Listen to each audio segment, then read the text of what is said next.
नमस्कार साथियों, मैं जीएस राजपूत एक बार फिर मैपिंग सीरीज के अंतर्गत आपके लिए लेके आया हूं भारत के राष्ट्रीय प्रतीक। सबसे पहले हम चर्चा कर ले रहे हैं भारत के राष्ट्रीय प्रतीक की। तो हम पूरा डिटेल में बढ़िया से देखेंगे, बिल्कुल मैपिंग सीरीज में एक एक बात समझेंगे।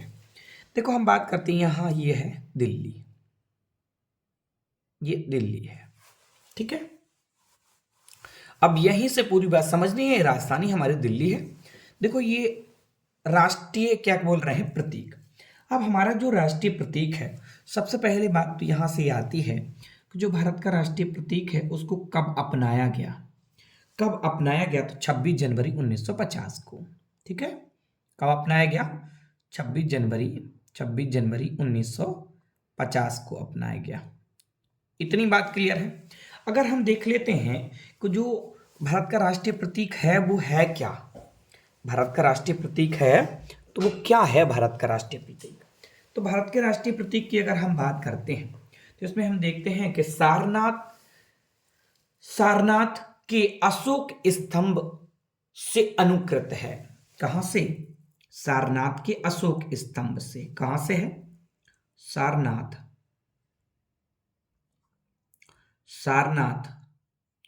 के सारनाथ के अशोक, कहां से? सारनाथ के अशोक स्तंभ से अनुकृत है। अनुकृत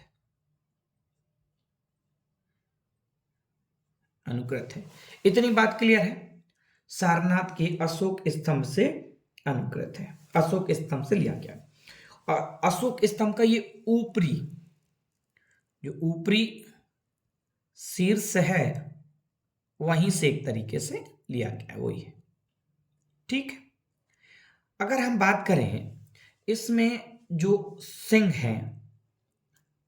है इसमें सिंह, उनकी संख्या कितनी है? तो सिंह जो दिखते हैं उनकी संख्या है इसमें 4। जो सिंह एक दूसरे की ओर पीट करके वहां पर हैं, एक दूसरे की ओर पीट करके वहां पर हैं, ठीक है। इतनी बात क्लियर है। तो अगर हम देखें इसमें चक्र कितने हैं, तो इसमें चक्र कितने हैं? चक्र एक है। कितने हैं चक्र? एक चक्र है। और एक चक्र में 24 तीलियां हैं। कितनी? 24 तीलियां, जो राष्ट्रीय ध्वज में भी लगाई गई हैं बीच में। 24 तीलियां हैं, 24 तीलियां हैं, 24 तीलियां हैं। इतनी बात क्लियर है यहां से, ठीक है। अगर हम बात करते हैं पशुओं की, इसमें जो पशु हैं अगर हम उनकी बात कर लेते हैं तो पशुओं की संख्या पता बेटा कितनी है? इसमें जो पशु हैं, पशु, उनकी संख्या है कितनी? 4। जो नीचे की तरफ जो पशु दिखाई देते हैं उनकी संख्या है कितनी? 4। अब उनमें से पशु में से देखा जाए तो वो कौन कौन है? एक देखा जाए तो हाथी, कौन सा? हाथी। दूसरा देखा जाए तो वहां पे सांड, दूसरा कौन सा? सांड। अगर तीसरे की बात कर लेते हैं, तीसरा घोड़ा, कौन सा है? घोड़ा। और चौथा बात कर लेते हैं तो शेर। सिंह शीर्ष पर भी हैं, एक दूसरे की ओर पीठ करके हैं, लगे हुए हैं, तो वो 4 हैं। नीचे अगर देख लेते हैं, नीचे की साइड में तो अगर देखा जाए और नीचे और देखते हैं तो नीचे की तरफ सत्यमेव जयते लिखा हुआ है, जो ऋग्वेद के मुंडकोपनिषद से लिया गया है। नीचे की तरफ अगर देखते हैं तो सप्तमेव जयते लिखा हुआ है, सत्यमेव जयते लिखा हुआ है नीचे की तरफ, सत्यमेव जयते। अब सत्यमेव जयते कहां से लिया गया है? तो ऋग्वेद के मुंडकोपनिषद से। कहां से? ऋग्वेद के मुंडकोपनिषद से। तो इतनी बात क्या हुई, हमारे राष्ट्रीय प्रतीक से हो जाए। अच्छा, राष्ट्रीय प्रतीक जो है ये कहां पे है? राष्ट्रीय प्रतीक की अगर हम बात कर लेते हैं तो राष्ट्रीय प्रतीक कहां रखा गया है? तो सारनाथ के, कहां पे? सारनाथ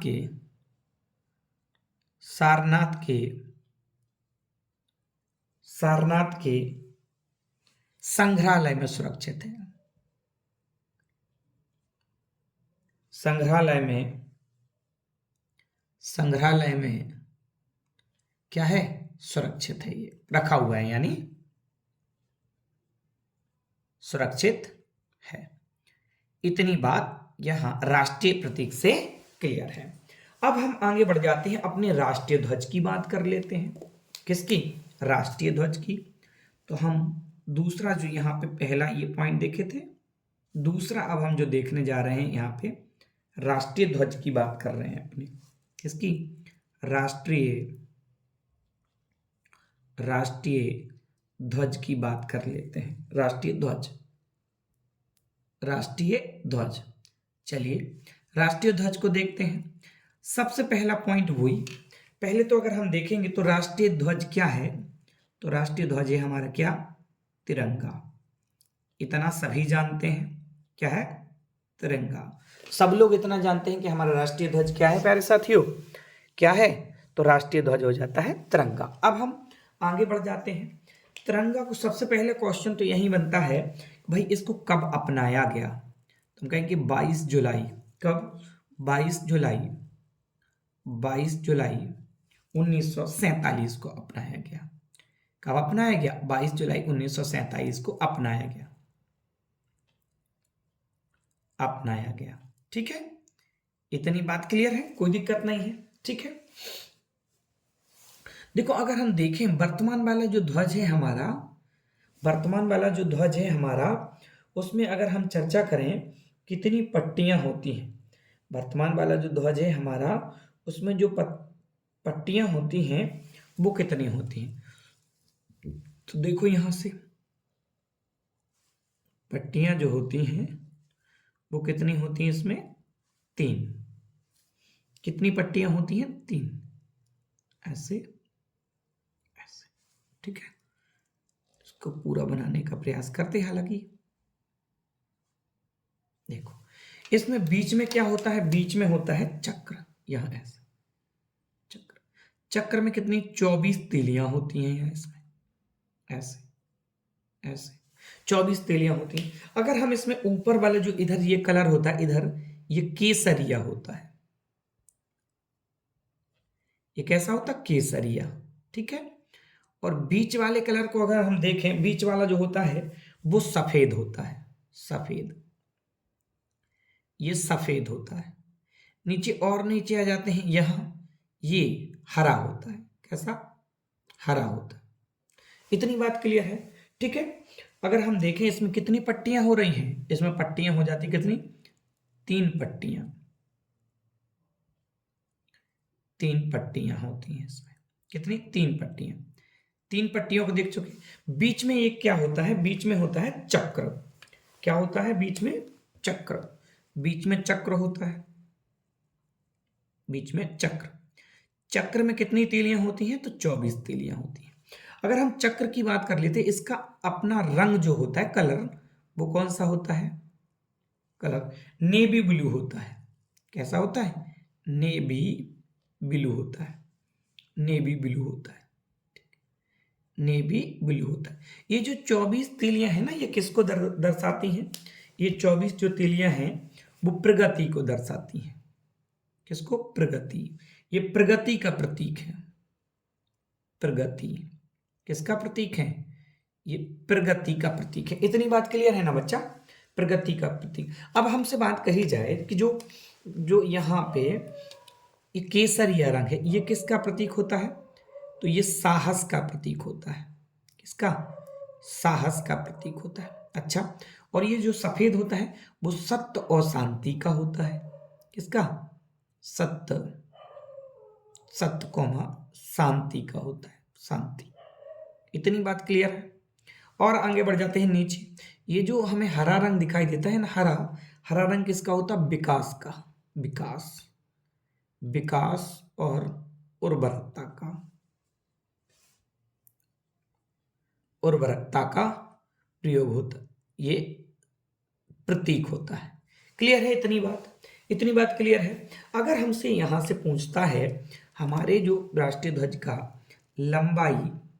लंबाई, यहां तक तो दिख रहा ना बच्चा? लंबाई और चौड़ाई का अनुपात है। लंबाई और चौड़ाई का जो अनुपात है वो 3:2 के अनुपात में होता है। कितने? 3:2 के अनुपात में होता है। अगर हमसे बात ये भी कर लेता है कि जो वर्तमान ध्वज है,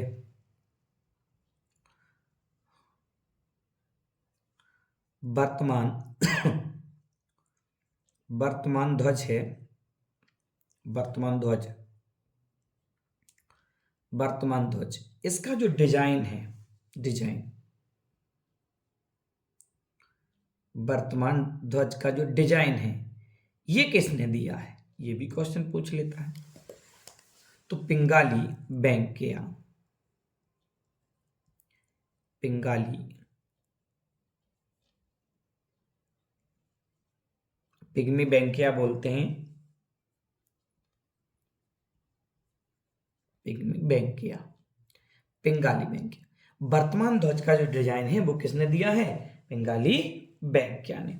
भारत के राष्ट्रीय प्रतीकों में हम पढ़ रहे थे, भारत के राष्ट्रीय प्रतीक को पढ़ा, फिर हमने राष्ट्रीय ध्वज को पढ़ा और उसके बाद फिर आगे की तरफ बढ़ रहे हैं और ये अब तीसरा पॉइंट लेते हैं। अगर हम तीसरे नंबर पर देखें हमें पढ़ना है किसको, तो तीसरे नंबर पर प्यारे साथियों हमें पढ़ना है किसको, तीसरे नंबर पढ़ेंगे राष्ट्रीय गान को। किसको, राष्ट्रीय, राष्ट्रीय गान को पढ़ेंगे, राष्ट्रीय गान को पढ़ेंगे। अब हम राष्ट्रीय गान के बारे में सबसे पहले देख लेते हैं।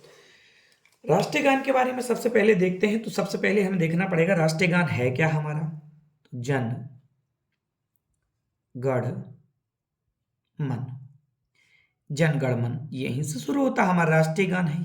ठीक, अब राष्ट्रीय गान के जो रचयिता हैं,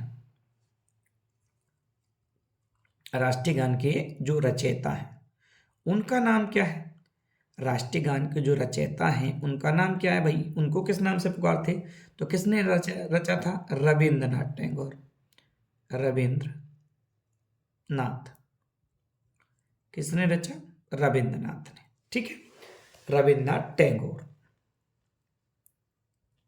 रविंद्रनाथ टैगोर, इतनी बात क्लियर है, रविंद्रनाथ टैगोर ने।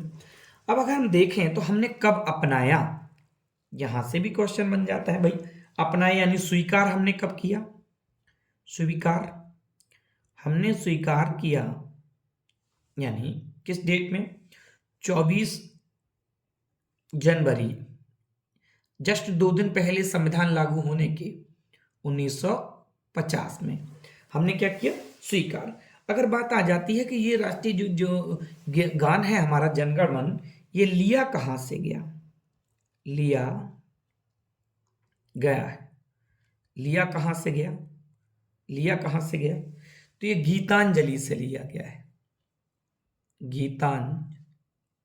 गीतांजलि से लिया गया। इतनी बात मेरे हिसाब से सभी को क्लियर हो जानी है, कहां से लिया गया, तो गीतांजलि से लिया गया। इतनी बात सभी को क्लियर है।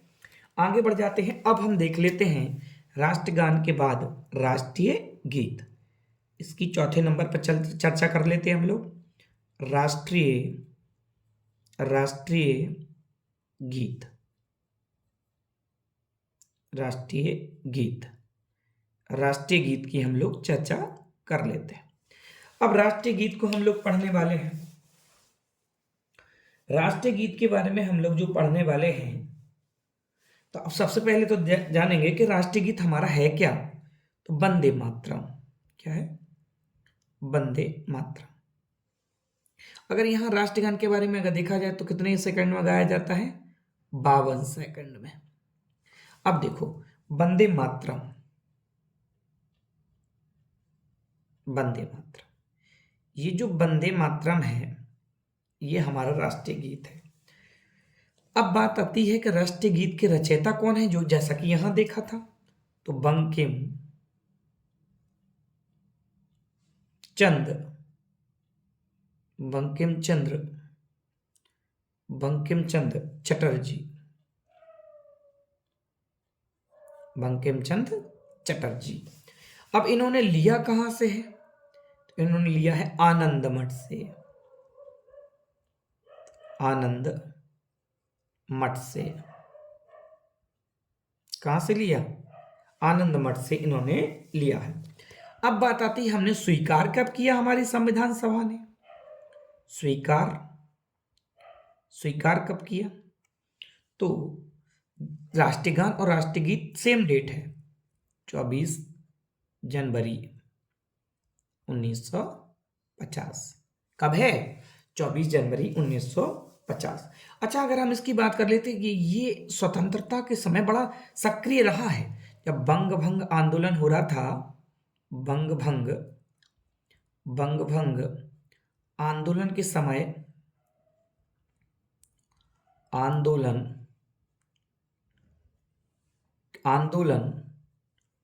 के समय अधिक सक्रिय रहा है, इस समय अधिक सक्रिय रहा है।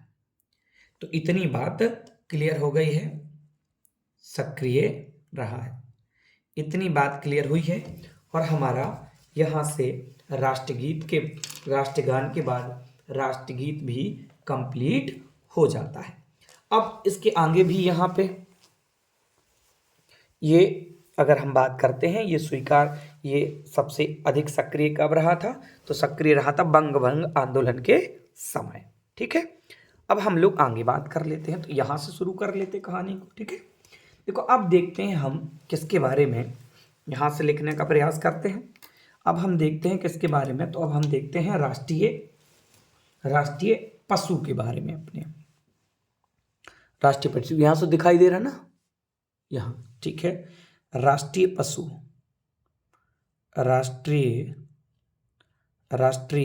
पशु के बारे में देखते हैं। ठीक है, यहाँ दिख रहा है ना, यहाँ दिख रहा है ना राष्ट्रीय पशु, हेडिंग तो दिख रही है, उसके नीचे ही लिखना है हालांकि। ठीक है, अब अगर हम देखते हैं तो हमारा जो राष्ट्रीय पशु है वो क्या है? बाघ। क्या है? बाघ हमारा राष्ट्रीय पशु है। अगर हम बात करते हैं बाघ को क्या कहा जाता? शेरे मैसूर। जो बाघ हमारा राष्ट्रीय पशु है इसको कहते हैं क्या? शेरे मैसूर। शेर ए मैसूर। ठीक है, आवाज तो आ रही है, अगर आपको नहीं दिख पा रहा है यहां तक तो आवाज आपको आ रही है। ठीक है, अब जो बाघ की जो प्रजाति होती हैं, बाघ की जो प्रजाति होती हैं वो होती हैं कितनी पता आपको? 8 प्रजाति होती हैं। ठीक है, जिनमें से जो भारत में हैं वो हैं, जिनमें से जो भारत में वो होते हैं कौन से? रॉयल बंगाल।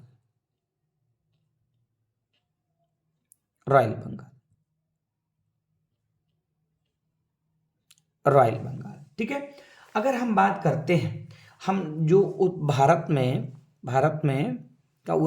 में जो बाघ संरक्षण परियोजना शुरू हुई थी भारत में, बाघ संरक्षण परियोजना शुरू हुई थी भारत में 1973 में। कब हुई थी? 1973 में बाघ संरक्षण परियोजना। अब देखो बात ये आ जाती है, जो हमारा राष्ट्रीय पशु बाघ है इसका वैज्ञानिक नाम भी पूछ लेते हैं। पैंथे, देखो लिखने का प्रयास करते हैं, यहाँ पे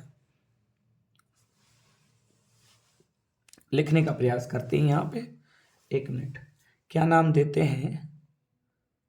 पैंथे राटिग्रिस। पैंथेराटिग्रिस, ये पूरा कंप्लीट नाम नहीं होता अभी। पैंथेराटिग्रिस।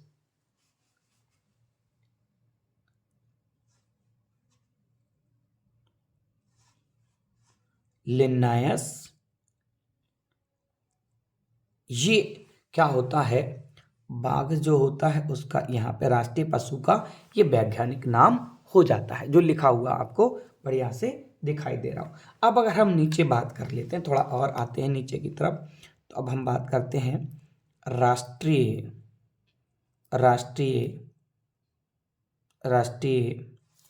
पुष्प के बारे में। हमारा जो राष्ट्रीय पुष्प है उसकी चर्चा यहाँ अब हम लोग कर लेते हैं, जैसा कि आपको बढ़िया से दिखाई दे रहा होगा।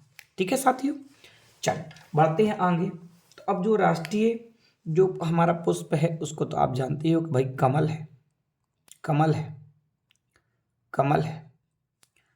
सरस्वती माता विराजमान है, सरस्वती माता क्या है, विराजमान है। अब इसका भी हमसे पूछ लेते वैज्ञानिक नाम अगर कहा जाए तो नेलुम्बो, नेलुम्बो क्या हो जाता है, न्यूसी फेरा, न्यूसी फेरा। ये जो हमारा राष्ट्रीय पुष्प है उसके बारे में आपने जानकारी बटोरी। अब हम बात करते हैं अपने राष्ट्रीय पक्षी के बारे में। राष्ट्रीय राष्ट्रीय पक्षी सब जानते हैं भाई, राष्ट्रीय पक्षी क्या है हमारा, राष्ट्रीय पक्षी है हमारा क्या, मोर। ये भाई नई बात तो है नहीं हमारे लिए, लेकिन अब नई बात आपको मिलने वाली है। यहां से नई बात क्या मिलने वाली है, क्या इसका भी वैज्ञानिक नाम पूछ लेते हैं। पाबो, क्या नाम हो जाता है, पाबो, पाबो क्रिस्टेरस, पाबो क्रिस्टेरस, ये वैज्ञानिक नाम हो जाता है इसका, मोर। ठीक है, अब हम बात कर लेते हैं अपने राष्ट्रीय जलीय जीव की। किसकी, राष्ट्रीय जलीय जीव की। आगे बढ़ते बढ़ते जा रहे हैं। राष्ट्रीय जलीय जीव, राष्ट्रीय जलीय जीव, राष्ट्रीय जलीय जीव की हम लोग बात कर ले रहे हैं। राष्ट्रीय जलीय जीव की अगर हम बात करते हैं तो ये कब अपनाया गया राष्ट्रीय जलीय जीव, तो ये राष्ट्रीय जलीय जीव जो है वो गंगा नदी में जो डॉल्फिन है, गंगा नदी में डॉल्फिन है, गंगा नदी में जो क्या है, डॉल्फिन, वो हमारे राष्ट्रीय जलीय जीव है। ये कब अपनाया गया, 2009 में। क्लियर है, 2009। अब हम बात कर लेते अपने राष्ट्रीय वृक्ष की। राष्ट्रीय वृक्ष की चर्चा कर लेते हैं हम लोग। राष्ट्रीय वृक्ष, अब हमारा राष्ट्रीय वृक्ष क्या हो जाता है भाई, बरगद। क्या हो जाता, बरगद। ये कोई नई बात नहीं है, ये तो पहले से ही पता है। अब नई बात है क्या, अब इसका भी अपना वैज्ञानिक नाम होता है साइंस में, तो क्या कहते हैं, फाइकस, फाइकस। क्या नाम देते, फाइकस बेंगा लिसिस। इसका भी क्या है भैया, वैज्ञानिक नाम, वो भी हमें जानना पड़ेगा। और ये यहाँ तक दिखाई दे रहा है, आशा करते हैं। ठीक है, आगे बढ़ जाते हैं। अब इसके बाद राष्ट्रीय वृक्ष के बाद आ जाते हैं हम राष्ट्रीय, किस पे आ जाते हैं, राष्ट्रीय, अपने राष्ट्रीय फल पर। इसकी चर्चा कर ले रहे हैं जल्दी से। राष्ट्रीय फल, राष्ट्रीय फल,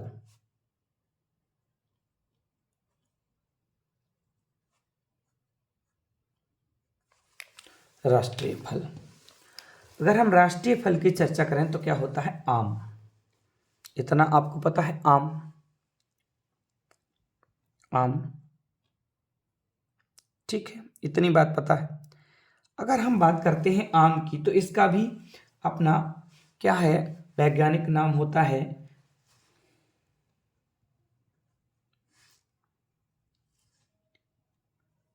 मैनिगीफेरा, मैनिगीफेरा या मैंजीफेरा भी बोलते हैं इसको। Indica, indica. सबसे अधिक विटामिन पाया जाता है इसमें, सबसे अधिक विटामिन पाया जाता है। और अगर बात करते हैं आम, तो यूपी के मलिहाबाद के प्रसिद्ध है।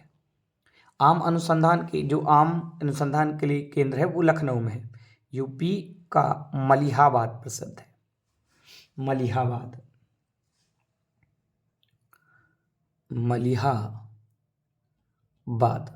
मलिहाबाद यूपी का। मलियाबाद प्रसिद्ध है इसके लिए, प्रसिद्ध। क्लियर हो गया, मलियाबाद प्रसिद्ध है आम के लिए। अब अगर आगे बात कर लेते, इतनी बात क्लियर हो गई है भाई, इतनी बात क्लियर हो गई, साफ साफ एकदम बढ़िया से नज़र आ रहा है, साफ साफ बढ़िया से नज़र आ रहा है। बढ़ जाते हैं आगे की तरफ और, ठीक है, आगे देखते हैं। अब अगर हम यहाँ बात कर लेते हैं अपने राष्ट्रीय पंचांग की, राष्ट्रीय पंचांग की। अरे क्या दिक्कत हो गई भाई, राष्ट्रीय पंचांग की चर्चा कर लेते हैं यहाँ पे, राष्ट्रीय पंचांग। ठीक, अब राष्ट्रीय पंचांग के बारे में समझने का प्रयास करते हैं भाई। ये जो राष्ट्रीय पंचांग है, ये शक संवत पंचांग चलता है जो अभी हमारे यहाँ। कौन सा? शक संवत। राष्ट्रीय पंचांग जो चलता है वो शक संवत, ठीक है, शक संवत पंचांग चलता है, शक संवत पंचांग चलता है। अब ये जो ग्रेगरियन कैलेंडर है वही शक संवत पंचांग के अंतर्गत है। अब बात आती है कि हमने स्वीकार कब किया? 22 मार्च 1957 में। अगर हम इसके अंतर्गत अगर देखें, पहला माह इसके अंतर्गत जो आता है, पहला माह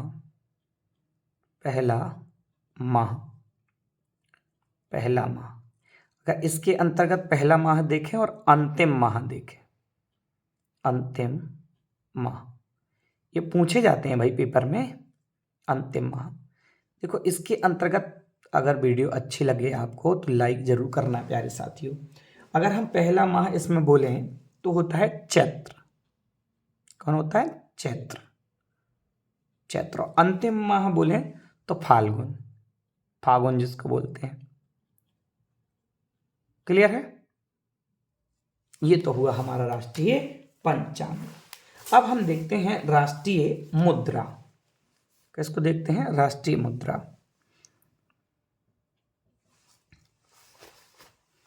अब हम देख लेते क्या, राष्ट्रीय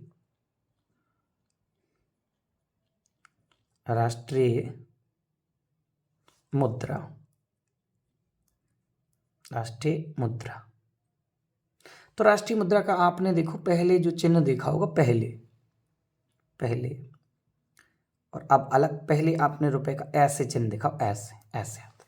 अब देखो, अगर हम देखते हैं राष्ट्रीय मुद्रा के बारे में, तो हमारे राष्ट्रीय मुद्रा क्या है?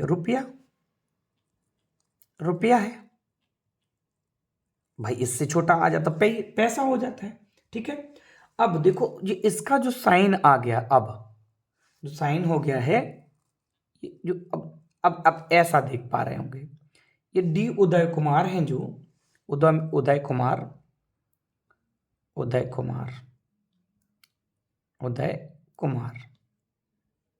उदय कुमार द्वारा जी ये चिन्ह दिया गया।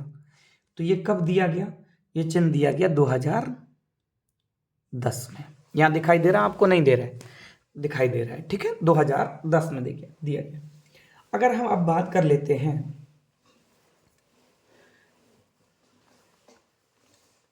और सबसे पहले रुपया जो चलाया था वो किसने? शेरशाह सूरी ने। सबसे पहले जो रुपया चलाया था वो किसने? शेरशाह सूरी ने। और इनका जो रुपया था ना शेरशाह सूरी का, चांदी का होता था, चांदी का रुपया होता था। अब देखो चांदी का होता था, अब देखो और भी चलते थे इनके। अगर देखा जाए, अगर हमने इतिहास में पढ़ा हो तो सोना की जो मुद्रा पढ़ते थे हम, सोने की मुद्रा, और उनको मोहर कहा जाता था, मोहर। और अगर हम देखें तांबे की मुद्रा, उस समय तांबा जो होता था उसकी मुद्रा होती थी, उसको हम कहते थे दाम। ये पहले जो चलता था। अब थोड़ा सी बात आ जाती है कि ये जो रुपया है ना, ये कितने देशों में है वहां पे। कितने देशों में चल रहा हो, ठीक है। रुपया जो है वो कितने देशों में, तो देखो भारत के पास जो पड़ोसी देश है, पहले तो देखते हैं भारत, ठीक है। भारत के बगल में ही लगता है पाकिस्तान, पाक, और नीचे तरफ बाउंड्री बनाता है कौन, श्रीलंका।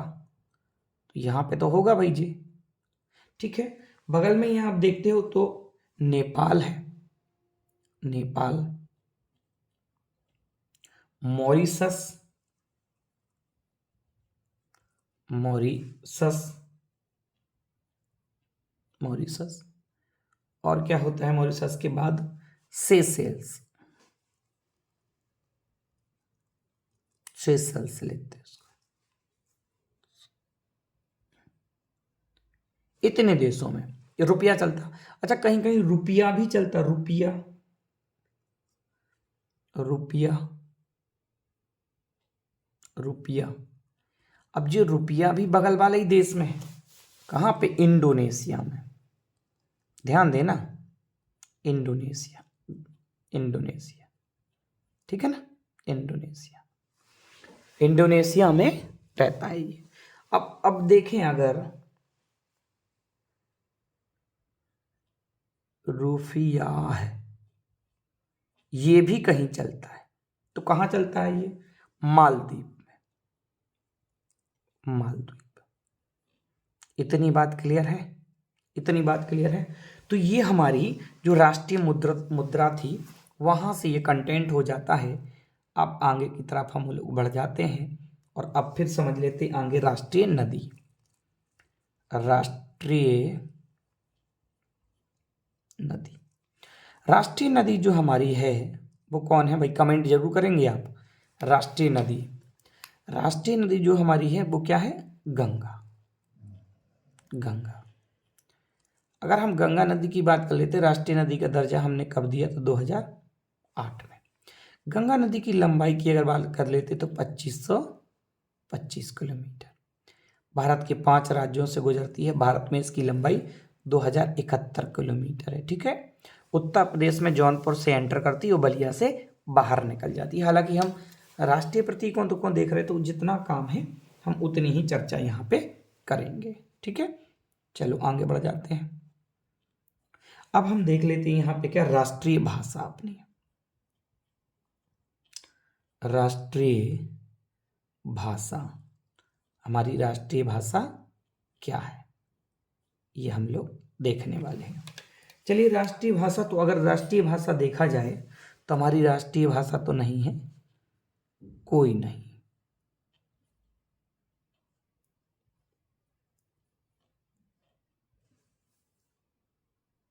राष्ट्रीय भाषा तो हमारी कोई नहीं होती, लेकिन हमारी राजकीय भाषा है या राजभाषा है, राजभाषा है,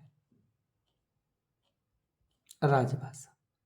अब हमारी राजभाषा कौन सी है, तो राजभाषा है हमारी हिंदी। कौन सी है, हिंदी। अब जो है हमारी राजभाषा, तो अब हमारी लिपि कौन सी है, लिपि तो देवनागरी लिपि में रहती है, देवनागरी लिपि, देवनागरी लिपि। इतनी बात क्लियर होगी। अब हमारी जो राजभाषाएं वो कितनी हैं, 22 है। कितनी है, 22 है। संविधान में जो दी गई वो कितनी है, 22 ही तो है भाई।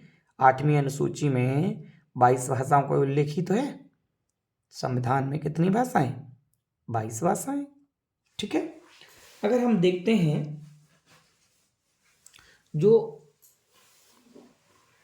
भाषाएं हैं उसमें से पहली भाषा अगर कहा जाए, पहली, तो पहली भाषा होती है, पहली भाषा रहती चीनी मंदारिन, फिर रहता है दूसरी अंग्रेजी, फिर स्पेनिश, फिर आती है हिंदी, ठीक है। तो कभी कभी अंग्रेजी भी हो सकता है, आपने पहले नंबर पर देखा हो, चीनी, उसके बाद फिर अंग्रेजी, चीनी, अंग्रेजी, फिर स्पेनिश,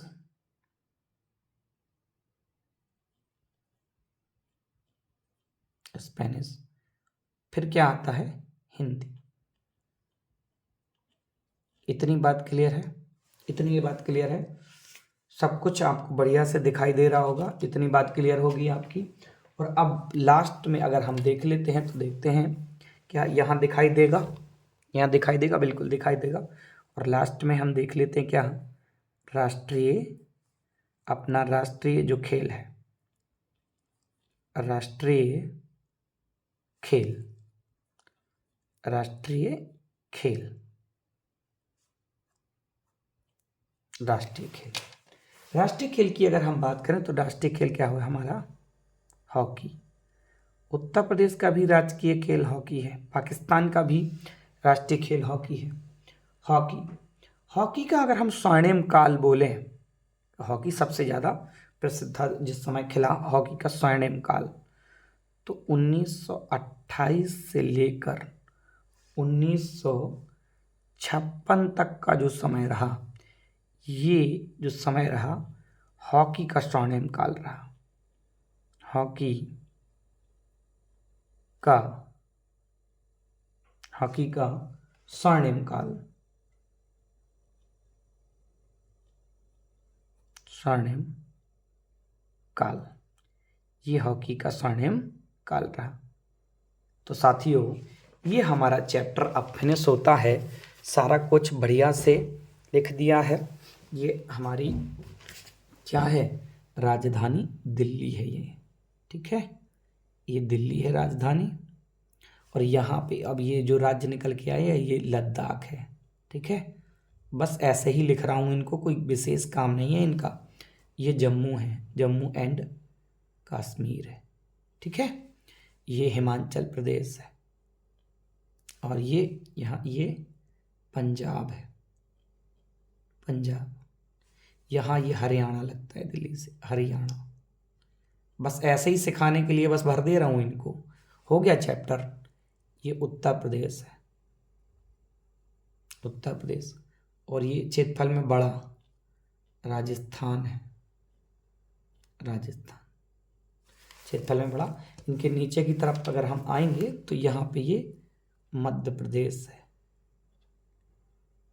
और ये गुजरात है। जिन्हें नहीं आता अच्छे से देखेंगे इसको, ये महाराष्ट्र है, ठीक है। ये बिहार है, बिहार, बिहार की धरती है, मगध की धरती। ये झारखंड है, और ये छत्तीसगढ़ है, मध्य प्रदेश से अलग हुआ था ना ये देखो, ये छोटा सा ये गोवा है, ये कर्नाटक है, ये इधर केरल लगता है, केरल। ये तमिलनाडु है, तमिल। इधर नीचे की तरफ, इधर नीचे की तरफ ये तमिल है, ये वाला ये तमिल है। इधर ये फैला हुआ केरल है, ये आंध्र प्रदेश है।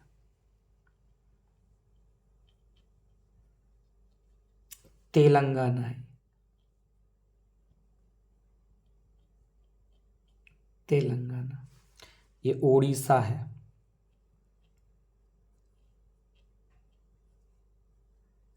ये पश्चिम बंगाल है,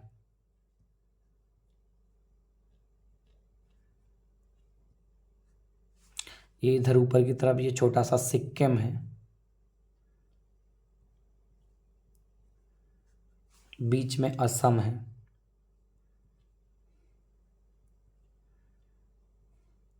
ऊपर की तरफ अरुणाचल प्रदेश है, ये नागालैंड है, ये मणिपुर है, ये मिजोरम है,